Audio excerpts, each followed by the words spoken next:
우리가 교회라는 공동체에 속하고 난 뒤에 가장 먼저 겪는 일이 무엇이냐면 지금까지 내가 몸담고 있던 죄의 세상과의 분리가 이루어집니다. 왜냐하면 그것과 분리되지 않고서는 우리가 하나님의 백성이 절대로 될 수가 없기 때문입니다. 그러므로 하나님을 섬긴다는 것은 단순한 예배만의 문제가 아니라 삶의 전체와 연결이 되어 있습니다.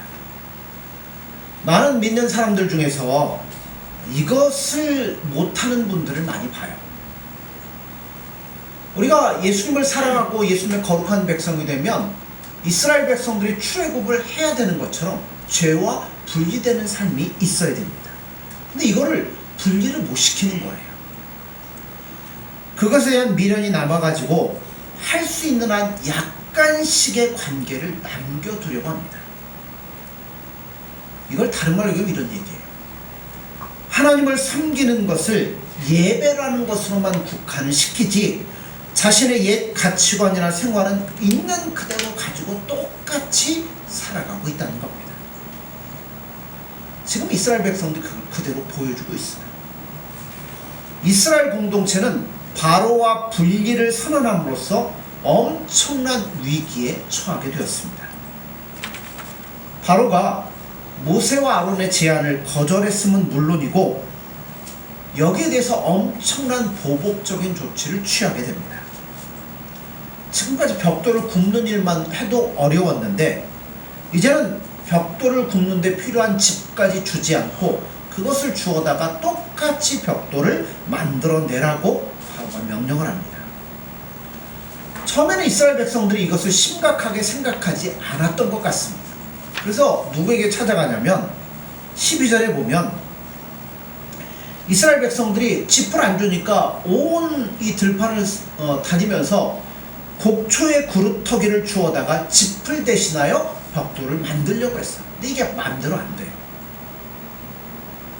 벽돌이 제대로 안 찍어지자 이들을 감독하는 이 애굽의 관리들이 이스라엘 백성들을 매로 때리기 시작합니다. 그래서 이걸 견디다 못해서 오늘날 얘기하면 작업 반장이죠. 근데 오늘 성경에 뭐 기록을 맡은 자라고 하는데 말이 좀 힘들어요. 그냥 작업 반장이라고 생각하십시오. 작업 반장들이 누구에게 직접 찾아가냐면 바로에게 직접 찾아가서 호소를 합니다. 호소를 할 때는 이야기를 하면 바로가 들어주리라고 생각을 한 거예요. 자, 15절 16절을 보세요. 이스라엘 자손의 기록원들이 가서 바로에게 호소하여 이르되 왕은 어찌하여 당신의 종들에게 이같이 하시나이까? 당신의 종들에게 짚을 주지 아니하고 그들이 우리에게 벽돌을 만들라 하나이다. 당신의 종들이 매를 맞사오니 이는 당신의 백성의 죄니이다. 이스라엘 백성들은 바로가 왜 이런 식으로 나오는지 전혀 이해를 못하고 있습니다. 하나님을 섬기겠다는 대가가 이렇게 심할 줄은 전혀 생각을 못했던 거예요. 그래서 이 문제를 가지고 하나님 앞에 나아가 기도할 생각도 못했고 모세에게 찾아가 의논할 생각도 못했던 겁니다. 말은 이렇게 쉽게 하는데요. 여기에는 무슨 의미가 담겨있냐면 이런 겁니다. 이스라엘 백성들 대다수는 자기들이 진실로 이것을 떠나야 된다는 것에 대해서 전혀 생각을 안 하고 있습니다. 여전히 누구에게만 잘 보이면 바로에게만 잘 보이면 모든 것이 잘 될 것이라고 생각을 했어요. 그러니까 한마디로 얘기하면 무엇이냐면 믿음이 무엇이며 또 그것이 요구하는 것이 전혀 무엇인지를 생각하지를 않고 있다는 겁니다. 여러분, 믿음이라는 건 다른 게 아니에요. 자기가 현재까지 속해 있던 질서를 배신하고 하나님께로, 예수님께로 속하고 들어가는 겁니다. 마음으로 완전히 옛날에서 떠나는 것이 믿음이에요.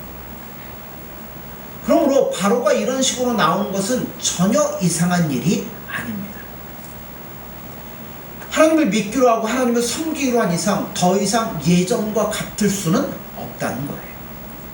그래서 그들이 바로를 찾아가서 호소했을 때 바로의 반응이 어떻습니까? 17절, 18절을 보세요. 바로가 이르되 너희가 게으르다 게으르다. 그러므로 너희가 이르기를 우리가 가서 여호와께 제사를 드리자 하는도다. 이제 가서 일하라. 짚은 너에게 주지 않을지라도 벽돌은 너희가 수량대로 바칠지니라. 여러분, 더 이상 예전의 바로가 아닙니다. 이스라엘 백성들이 바로를 직접 만나서 확인한 결과가 무엇이냐면 뭔가가 착오가 있었던 것도 아니에요. 날씨가 더워갖고 바로의 머리가 약간 이상해진 것도 아닙니다. 바로는 이스라엘 백성들을 증오하고 있었고 그 증오의 가장 깊은 곳에 자리 잡은 게 뭐냐면 바로 종교적인 문제였습니다. 자, 19절을 보세요. 기록하는 일을 맡은 이스라엘 자손들이 너희가 내일 만드는 벽돌을 조금도 감하지 못하리람을 듣고 화가 몸에 미친 줄을 알고. 자, 바로 얘기했는데도 바로가 안 들어요. 벽돌을 계속 똑같이 만들지 않으면 너에게 화가 있을 거라고 얘기합니다. 그 말을 듣고 이스라엘 백성은 생각하면 뭐겠어요? 이제는 망했다. 바로와의 솔직하고 좋은 관계는 이제는 완전히 끝이 났다. 바로가 이렇게 화를 내잖아요. 이제 남은 것은 채우지 못한 벽돌수 때문에 애굽 감독관들에게 맞아 죽는 일밖에는 남은 게 없구나 하면서 한숨을 시작합니다. 우리도 마찬가지죠. 하나님의 말씀이 찾아와서 하나님을 예배하기 위해서 떠나라는 말씀을 하셨을 때는 이미 돌이킬 수 없는 상태입니다. 여러분, 모든 것이 예전과 똑같아질 수는 없다는 겁니다. 이스라엘 백성들이 당하고 있는 형편을 지금 내가 당하고 있다고 여러분 한번 생각을 해보세요. 이런 겁니다. 어느 날 나에게 하나님이 다가오셨습니다. 그리고 예수님 말씀하십니다. 그리고 나는 그 말씀에 순종하여 이제는 하나님만 예수님만 사랑하기로 결심을 했습니다. 그랬더니 주위가 어떻게 됐어요? 완전히 달라졌습니다. 모든 것이 다 변해버렸습니다. 그런대로 잘 지내던 남편과의 관계에 위기가 찾아오고 집안에서도 위기가 생기고 직장에서도 마찬가지입니다. 자신의 믿음이 좋아서 그런 것도 아닌데 그것에 대한 반응이 온 집안이 마치 벌집을 쑤셔놓은 것처럼 혼란스럽기 시작합니다. 자, 그래서 나름대로 솔직하게 얘기를 해보려고 얘기를 하는 거예요. 이건 분명히 무슨 오해일 거예요. 만나 솔직하게 이야기를 나누면 괜찮아지겠지. 예전처럼 관계가 좋아지겠지. 그러나 만나서 이야기해보면 전혀 다르다는 것을 확인할 수밖에 없습니다. 여러분, 단지 벽돌의 수의 문제가 아니에요. 생활비의 문제가 아니라는 겁니다. 이것은 신앙의 문제요, 섬기는 하나님의 문제라는 것을 우리는 발견하게 되는 거예요. 오늘날 많은 그리스도인들이 말씀을 그리 심각하게 받아들이지 않습니다. 여러분, 하나님은 말씀을 통하여서 우리를 찾아오시고 우리에게 말씀하시고 우리를 인도해 주시는 분이 하나님이십니다. 그런데 말씀을 통해서 하나님이 나에게 오신다는 생각은 안 하고 그냥 단순히 좋은 교훈이라고 생각하는 사람들이 너무나 많습니다. 그래서 말씀을 듣고 나서도 여전히 자기의 옛 질서를 버리지 못하고 그걸 붙잡고 살아가는 사람들이 얼마나 많은지 모른다는 겁니다. 하나님을 만나고 예수님을 사랑한다고 고백하면서도 삶은 옛 것을 못 버려가지고 거기에서 여전히 살아가고 있다는 거예요. 그런데 여러분, 그럴 수 없습니다. 말씀이 한번 비춰지면 세상은 달라지게 되어 있습니다. 예전처럼 돌이킨다는 것은 여러분 불가능한 이야기입니다. 과거로 돌아갈 수 없는 변화가 생긴 것이기 때문에 그래서 그런 결심을 하고 하나님 앞에 예수님 앞에 나아가는 자들에게는 뭐가 찾아올 수밖에 없냐면 위기가 찾아올 수밖에 없다는 겁니다. 자, 이스라엘 백성들에게 위기가 찾아왔어요. 이걸 제일 먼저 느낀 사람들이 누구냐면 작업 반장들입니다. 지금까지는 그런 대로 잘 지냈어요. 그냥 벽돌만 잘 찍어다가 갖다 주면 아무 문제 없이 살았어요. 고기도 먹고 부추도 먹고 거기서 나름대로 살았어요. 근데 하나님이 예배한다고 하나님 백성이 돼보겠다고 이야기하자마자 뭔 일이 다가와요? 엄청나게 어려운 일들이 찾아오기 시작한다는 겁니다. 그 생각하는 게 뭐예요? 모세와 아론 때문에, 하나님 때문에 우리는 망하게 됐다 생각하는 겁니다. 그래서 바로를 만나고 나오다가 모세와 아론이 서 있는 것을 보았습니다. 어떻게 반응할까요? 니들 때문이야, 이거 아닙니까? 자, 20절 21절입니다. 그들이 바로를 떠나 나올 때 모세와 아론이 길에 서 있는 것을 보고 그들에게 이르되 너희가 우리를 바로의 눈과 그의 신하의 눈에 미운 것이 되게 하고 그들의 손에 칼을 주어 우리를 죽이게 하는도다. 여호와는 너희를 살피시고 판단하시기를 원하노라. 오다가 바로와 모세와 아론이 서 있는 것을 보자 속에서 화가 치밀어 오르기 시작했습니다. 그들은 바로와 잘 지내보려고, 세상과 잘 지내보려고 어떻게든 많은 노력을 했고 이제 겨우 그들 가운데 평화가 장착되어 있는데 모세와 아론이 나타나서 이 모든 것을 뭐 했어요? 완전히 깨트려 버린 겁니다. 그래서 뭐라고 얘기해요? 우리가 바로와 그 신하들에게 너무나 고통스러워서 견딜 수 없는 미운 물건이 되어버렸다는 겁니다. 그들의 불평은 결국 누구를 향한 거냐면 하나님을 향한 것입니다. 모세와 아론의 형편 한번 생각해 보세요. 얼마나 모세가 힘들게 이스라엘 백성에게 찾아왔습니까? 몇 년 걸렸어요? 40년 걸렸어요. 이제 그래서 겨우 하나님의 말씀을 듣고 교회가 시작이 되었습니다. 그런데 백성들은 말씀이 자기를 어렵게 했다고, 자기들에게 손해를 주었다고 그 즉시 뭐예요? 모세와 아론을 거부하기 시작합니다. 무려 40년 만에 노력을 기울여서 교회가 시작이 되어졌는데 한순간에 뭐예요? 와르르 무너져 버렸습니다. 이는 그들은 하나님을 섬기지 않겠다는 이야기입니다. 그리고 이 모든 책임은 모세와 아론에게 있다는 겁니다. 그러면서 입으로는 누구 이야기를 해요? 하나님 이야기를 합니다. 여호와는 너를 감찰하시고 판단하시기를 원한다. 근데요, 이런 갈등 만든 사람이 누구예요? 만드신 분이 하나님이시잖아요. 그들은 하나님을 누구 중심적으로만 생각하냐면 자기 중심적으로만 생각합니다. 그러니까 그들이 원했던 하나님은 어떤 하나님이에요? 그죠? 자기들을 편하게 해주고 자기들이 원하는 대로 해주시는 하나님이었습니다.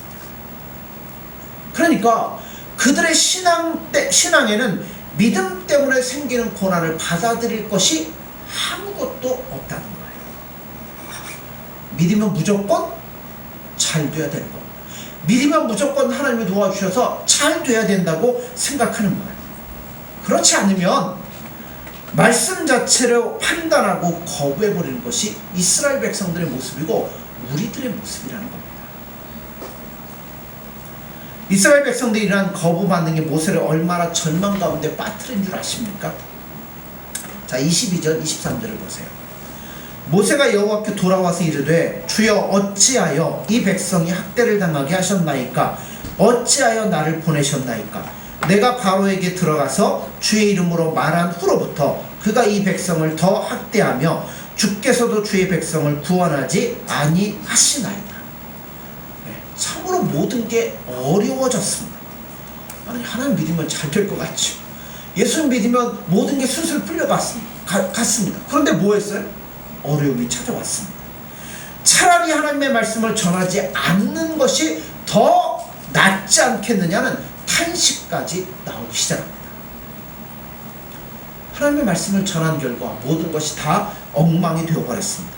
바로는 바로대로 이스라엘 백성들을 핍박하고 이스라엘 백성들은 그나마 가지고 있던 신앙마저 다 내버리고 하나님을 원망하기 시작합니다. 모세가 어떻게 해야 될까요? 40년 만에 하나님이 나타나셔서, 그죠? 이거 해라. 하나님 저는 못하겠습니다. 난 능력도 없고 말도 못하고. 야, 가라. 하나님 말씀대로 왔는데 결과는 뭐예요? 핍박은 핍박대로 당하고 하나님의 백성들조차 하나님을 원망합니다. 모세는 어떻게 해야 될까요?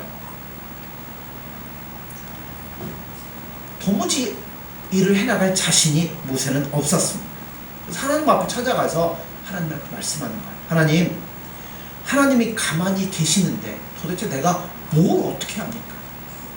그것이 모세의 기도였습니다. 여러분, 거짓된 예언, 거짓된 말씀은요, 우리 안에 위기를 불러오지 않습니다. 잘 된다, 원하는 대로 다 이루어질 거다. 여러분, 거기에 무슨 위기가 찾아오겠어요? 그러나 살아있는 하나님의 말씀이 한번 선포되니까 모든 것이 한순간에 날아가 버리는 겁니다. 그렇게 힘들게 지켜왔던 바로와의 관계도 평화도 다 날아가 버리고, 그나마 가지고 있었던 쥐꼬리만한 신앙도 다 날아가 버리고, 사명도 모두 전부 다 날아가 버리기 시작한 거예요.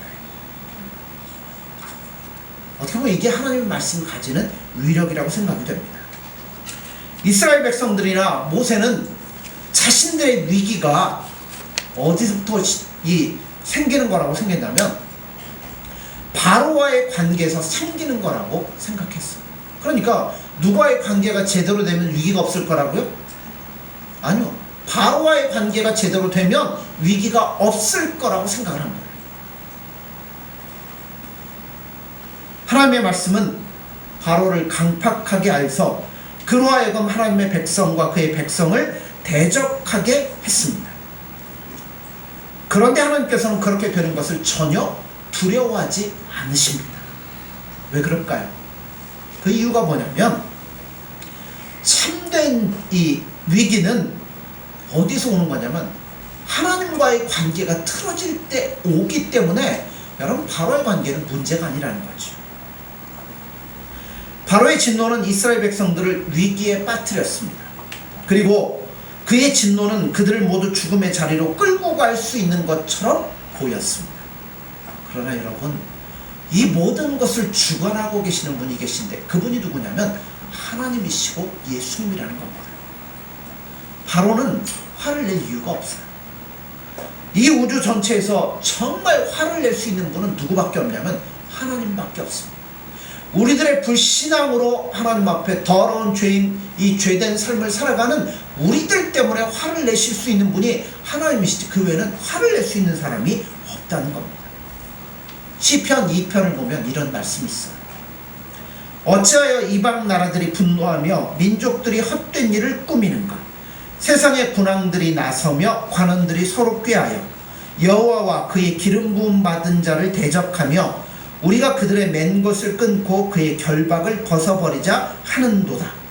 그 다음에 말씀이 재밌습니다. 하늘에 계신 이가 웃으시며 주께서 그들을 비웃으시리로다. 시편 2편은 다윗의 계통에 왕이 주기식을 할 때 이스라엘 백성들이 부르는 찬송을 적은 겁니다. 그들이 발견한 게 뭐냐면, 다윗 계통의 왕이 이 왕으로 즉위할 때마다 온 나라들이 분노를 하면서 온 백성들이 모여 모략을 꾸민다는 겁니다. 즉, 온 세상에 가만히 있지 않는다는 거예요. 제가 라면을 끓여 먹으라고 양은 냄비를 하나 샀습니다. 양은 냄비의 특징이 뭐예요? 예, 바라락 후딱 끓어버리죠. 그리고 금방 식어버립니다. 마치 냄비에 물이 끓듯이 온 나라가 난리라는, 온 세상이 난리라는 겁니다. 그런데 하나님 그걸 보고 계셔요? 어떻게 보신다고요? 이러한 요란한 소동들을 하나님이 다 비웃고 계시다는 겁니다. 하나님께서 바로의 분노를 비웃으시면서 내버려 두신 겁니다. 왜 내버려 둬요? 바로의 진노보다 하나님의 진노가 얼마만큼 크냐라는 것을 보여주기 위해서라는 겁니다. 세상의 위기는요, 세상과 우리가 잘못 살아서 그 평화를 깨트려서 문제가 아니에요. 진짜 위기는 하나님의 진노하심에 있다는 걸 여러분 깨달으셔야 돼요. 하나님과 화해하지 않는 한 세상에는 참된 평화가 있을 수가 없다는 겁니다.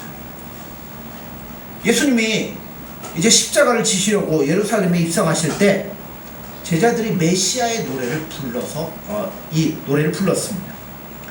그거를 듣고 바리새인들이 예수님께 와서 항의를 하기 시작해요.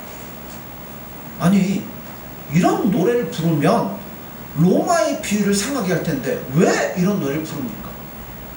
이번 6월절도 무사히 넘어가야 되는데 그런 선동적인 노래를 부르면 로마인들이 가만히 안 있으면 어떡하려고 이런 노래를 부르라고 하십니까? 근데 예수님은 제자들을 막지 않으십니다. 그 이유가 무엇이냐면, 여러분, 예루살렘의 평화는 로마의 비위를 맞추는 데 있는 게 아니라는 거예요. 예루살렘의 평화는 평화의 왕이신 예수님을 영접하는 데 있는데, 예루살렘이 이 평화의 왕인 예수님을 거부하고 있는 게 문제이지, 여러분, 로마의 비위를 맞추는 게 문제가 아니라는 겁니다.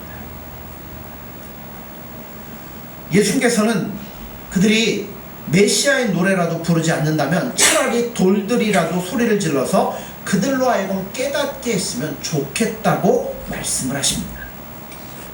여러분, 우리가 예수님을 믿고 예수님의 말씀이 우리에게 위기를 가져온다고 해서 그것이 우리의 평화를 깨트리는 것은 아닙니다. 오히려 우리는 그걸 통해 누굴 봐야 되냐면 자기를 봐야 돼요. 우리 인간들이 얼마나 하나님께 복종하기를 싫어하며 얼마나 하나님의 진노의 심판을 받기에 마땅한가 하는 것을 보여주는 사건이 바로 오늘 이 사건이라는 겁니다. 이스라엘 백성들의 평화는 바로의 기분에 달려있지 않습니다. 바로의 진노가 그들의 평화를 빼앗아 갈 수가 없습니다. 일시적으로 이스라엘 백성들에게 위기는 줄 수 있을지 몰라요. 그러나 하나님께서 줄지는 몰라요. 또 하나님께서 오늘 본문을 보면 그것을 허용을 하신다는 겁니다. 그러나 여러분, 그것이 전부가 아닙니다. 위기는 하나님께 예배하기를 거부하는 자들에게 있습니다. 즉, 하나님을 무시하고 그분께 예배드리는 자들을 미워하며 핍박하는 자들에게 있다는 겁니다. 신앙을 가진 후에 위기가 왔을 때 이스라엘 백성들과 모세는 그것을 처리하는 방법이 달랐어요. 이스라엘 반장들이나 모세나 다 인간이기 때문에 처음에는 이 사건을 겪으면서 두려워할 수밖에 없습니다. 그러나 그 다음이 달랐어요. 이스라엘 반장들은 누구를 원망하냐면 모세를 원망하고 하나님을 원망합니다. 그냥 그들은 이제 다 죽었구나, 이제 끝이구나 생각했지 거기에서 조금이라도 나아가지를 못했습니다. 성경에 보면 이런 일들이 비일비재해요. 가데스 바네에서 12명의 정탐꾼 보낸 거 우리 너무나 잘 알죠. 12명의 정탐꾼이 정탐을 다 하고 와서 보고하는데 대부분 뭐라고 보고해? 거기에는 아낙 자손의 후예들이 살고 있어갖고 우리는 그들 앞에 아무것도 아니다, 메뚜기 같다, 우린 갔다가는 큰일 난다, 한 걸음도 나아가지 못해. 그런데 여호수아 관련 뭐라고 그래? 아니다, 그들은 우리의 밥이다. 거기에서 한 걸음 더 나아가기 시작한다는 겁니다. 그러니까 위기가, 우리가 예수님을 사랑하고 예수님의 뜻대로 살아가려면 우리 안에 위기가 다가올 수 있어. 그런데 처음에는 우리도 다 두려워할 수 있죠. 그러나 그 다음이 다르다는 거예요. 우리는 이걸 뛰어넘어 한 걸음 예수님께로 나아가야 된다는 겁니다. 즉, 어려움이 오면 좌절하고 누군가의 책임을 묻고 절망하고 쓰러지지 말고 믿음으로 나아가야 돼요. 모세가 그렇게 하잖아요. 모세는 하나님 앞에 나아가서 그분 앞에 모든 것들을 다 쏟아놓기 시작합니다. 모세는 사람들 앞에서는 부정적으로 말하지 않아요. 우리도 그래요. 우리 위기 다가오는 사람들 앞에서 막 이야기하는데, 여러분 그러지 마십시오. 그럼 누구 앞에 가서 하시면 돼요? 예수님 앞에서 가시면 돼요. 그 대신에 하나님의 존전에서 자기의 모든 실망과 낙심을 모세는 다 쏟아놓기 시작합니다. 심지어는 하나님께 대해 이해할 수 없는 불평까지도 쏟아놓았어요. 얼마나 놀라운 차이입니까? 백성들의 눈에는 화를 내면서 펄펄 뛰고 있는 누구밖에 안 보여요? 바로밖에 안 보입니다. 그런데 모세의 눈엔 누가 보여요?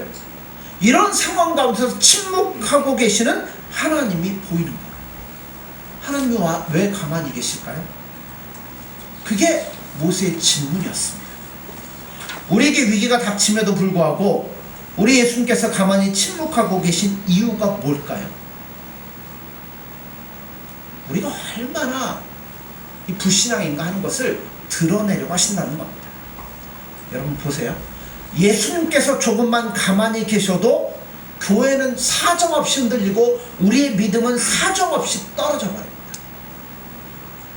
우리 인간들은요, 정말 보잘것없어요. 여러분 절대 믿으시면 안 됩니다. 그 믿음이라고 하는 것이 얼마나 보잘것없는지 위기가 닥치면 다 드러나게 돼 있어요. 예수님께서 조금만 침묵하셔도 우리 안에 있는 온갖 더러운 것들이 다 올라오기 시작합니다. 왜 예수님께서는 인간의 힘을 의지하지 않으실까요? 그야말로 성경은 말씀하잖아요. 우리를 보고 어떻게 표현해요? 꺼져가는 심지와 같다. 가만히 둬도 뭐예요? 홀라가 꺼져버리는 거예요. 또 다른 말로 얘기하면 믿음이라는 것도 우리는 막 믿음이 좋은 것 같죠. 근데 금방 없어지는 아침 안개와 같다고 말씀합니다. 예수님께서는요, 우리 인생 가운데도 이런 침묵의 시간을 종종 하실 겁니다. 그래서 우리의 모든 가능성이 누구에게만? 예수님께만 있다는 것을 보도록 하시는 겁니다. 모든 것이요, 교회의 규모나 인간의 재주나 열정에 달려있지 않고 오직 전능하신 예수님의 선하신 뜻에 달려있다는 것을 보여주시기 위해서 예수님은 때로 가만히 침묵을 지키시며 계신다는 거예요. 우리가 아무리 믿으려고 애써도 결과가 좋지 않게 나오면 우리는 어떻게 됩니까? 있는 그대로 받아들이셔야 돼요. 여러분, 우리가 애를 쓴다고 뭐 성령을 주시고 그런 건 아니십니다. 우리가 노력하고 우리가 애를 쓰고 우리가 애가 달아갖고 부르짖는다고 오시는 분이 아니에요. 전적으로 누구의 손에 달려있어요? 예수님의 손에, 하나님께 달린 일입니다. 그러니까 우리를 구원하는 것도 우리 애쓰고 그런 거 필요 없어요. 누구의 손에 달려있어요? 예수님의 손에 달려있습니다. 구원하고 싶은 자는 구원하시고 버리고 싶은 자는 버리시는 예수님의 뜻입니다. 다만 우리가 버림을 받지 않고 부름을 받았다는 사실에 우리는 눈물을 흘리며 감격해야만 된다는 거죠. 그러므로 우리가 예수님 앞에 할 수 있는 것은 이 진리를 인정하는 겁니다. 그리고 겸손하게 누구만 구하는 거예요? 예수님만 구하는 거예요. 그분의 긍휼하심을 구하는 것밖에는 우리에게는 방법이 없습니다. 자신도 믿지 마세요. 내가 막 기도하고 예수님 사랑 구해서 예수님 앞에 가까워진 것 같아서 나는 좀 된 것 같아. 여러분, 침묵하시면요, 그거 그냥 무너집니다. 그거 여러분 자신 재주도 믿지 말고 자신의 열정도 믿지 말고 아무것도 믿지 마십시오. 오직 예수님의 긍휼하심만 의지하십시오. 그분이 주시면 행복하고 그분이 안 주시면 또 그분이 줄 때까지 침묵하면서 그분 앞에 매달리고 나가는 것, 그것밖에 없습니다. 우리가 예수님에 대한 초청을 받고 난 후에도 오늘 이스라엘 백성들이 바로와 좋은 관계로 지내려고 하지 않습니까? 그렇기 때문에 지금 뭐가 생기는 거예요? 문제가 생기잖아요. 적당히 자기 재물도 누려가면서 예수도 믿으려고 하는 사람들이 얼마나 많은지 모른다는 거예요. 그건 불가능한 겁니다. 예수님께서 가만히 계실 때 성급하게 불신앙을 나타내지 마십시오. 조용히 예수님 앞에 나아가서 자신의 모든 것들을 쏟아 놓으십시오. 모든 것이 예수님의 손 안에 있다는 것을 인정하고 나아가십시오. 그러면 누가 일하실 거예요? 예수님이 일하실 거예요. 우리가 앞으로 쭉 볼 거지만 여러분, 이 바로의 박해 가운데 이제 모세가 또 뭐예요? 바로에게 나아갑니다. 그러면서 이제부터 뭘 쏟아놓기 시작해요? 너희들이 의지하고 있는 것들이 얼마나 헛된 것인가를 10가지 재앙을 통해서 하나하나 보여주십니다. 그리고 최후의 결론이 뭐예요? 봐라, 하나님밖에 없지 않다. 예수님밖에 없지 않다. 이렇게 믿음이라고는 조금 넘는 이스라엘 백성들을 점차 변화시켜 바꿔나가시는 예수님의 손길을 우리 앞으로 볼 겁니다. 그러므로 여러분, 우리도 위기 가운데 낙심하지 마세요.